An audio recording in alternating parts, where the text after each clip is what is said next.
Chapter 10. Hello, Chairman, General Manager. Deidre greeted them with a smile. Why are you still calling me the chairman? Hans said sarcastically, I thought you wouldn't be working here for much longer. Deidre's expression shifted. What did Hans mean by that? Keeping her calm, she asked with a smile, Why would you say that, Mr. Chairman? Is there anything I can help you with? Hans sneered. I heard that you created a miracle yesterday and sold an entire block at once. Is that true?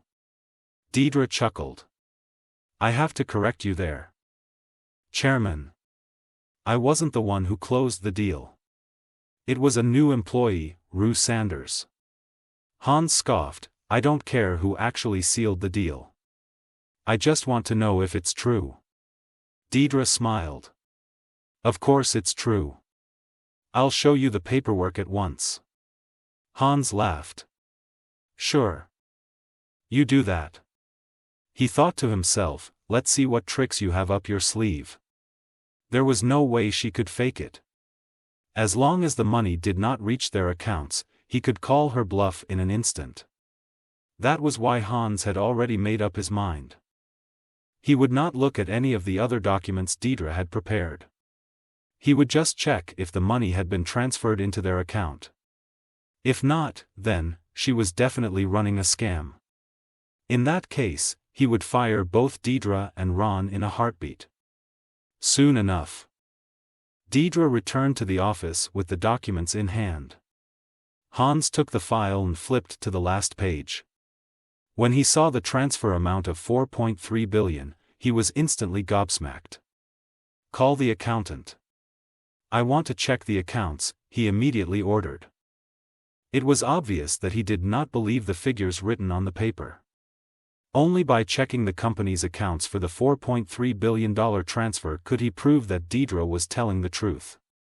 Not long later, the company's accountant arrived at the office. He asked curiously. Chairman, General Manager, why are you looking for me? Show me the most recent income bill right now. Hans ordered. The accountant quickly pulled up some pages on his PC. Every detail of the company's income appeared on the screen. Hans' eyes zoomed in on one particular line. When he saw the number of zeros behind 43, he could not help but count them in detail. It really added up to $4.3 billion. He was completely stunned, and his expression changed. His company had actually sold an entire block in a day. It was nothing short of a miracle. He immediately jumped to his feet and grabbed Deidre's hands. With tears in his eyes, he said, Miss Chase, thank you for your contribution to the company. We will definitely reward you for this. You and all your employees will get double the bonuses this month. Thank you, Chairman. Deidre said gratefully. The general manager, Ron, heaved a sigh of relief. Now that the chairman was certain they had sold an entire block, all his suspicions from before would be dispelled. Miss Chase, are you still in contact with that generous buyer? I want to meet him. Hans said excitedly. Anyone who could casually fork out $4.3 billion to buy an entire block had to be extraordinary. Hans was desperate to get to know him. He's downstairs right now, actually. I just came back with him. He was the client I'm meeting today, Deidre said. I'll ask him to come up. Hans shook his head. No. I'll go see him myself. As a show of my sincerity. Sure thing. Deidre led the way. Hans and Ron followed her. Curious to see this major client in person. Now they finally knew where Deidre had gotten her fancy new car from. It must have been a gift from that big client. Someone who could buy an entire block at once would not bat an eyelid before giving away an expensive luxury car. In the reception room, the real estate agents waited on Charles carefully. If Charles was in a good enough mood to buy another block today, they would all strike it rich. The most earnest one of all was none other than Heather. Yesterday. She missed out on a perfectly good chance to sell an entire block at once, all because of her bad judgment. That night, she cried herself to sleep. Since Charles was here again today, was it any wonder that she tried harder this time? However, Charles did not spare her a second glance. His attention was focused almost entirely on Rue. She was truly admirable. After Charles gave her an entire mansion yesterday, she could have easily become financially independent. However, she still chose to come to work today. She did not become arrogant and condescending just because she had obtained a mansion for free. She was still as humble, polite, thoughtful, and meticulous as before. Charles knew that he had made the right choice by giving her that mansion. Just then, the door to the reception room opened. Deidre, Ron, and Hans walked in. Everyone except Charles stood up to greet them. "Hello, Chairman, General Manager, Manager. Take a seat, everyone." Hans waved his hand, and everyone sat down uneasily.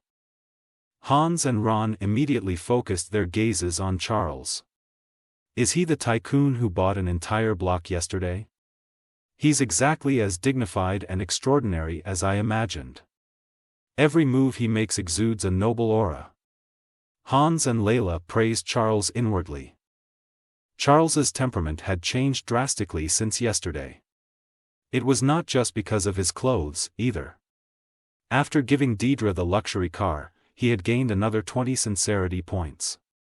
He had added them all to his various attributes, increasing his overall vibe. Even if he was wearing ordinary clothes now, no one who saw him would mistake him for an average Joe. "Nice to meet you, Mr. Duncan." Hans offered him a handshake. Charles looked puzzled. "And who are you?" "This is our chairman," Deidre said with a smile.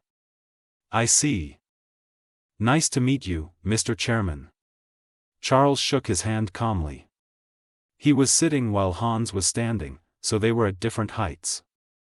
Hans had no choice but to bend over.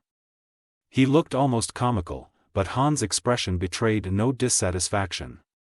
After all, he knew that any young man who could casually fork out 4.3 billion had to come from a terrifying family. Hans was determined to befriend such a person.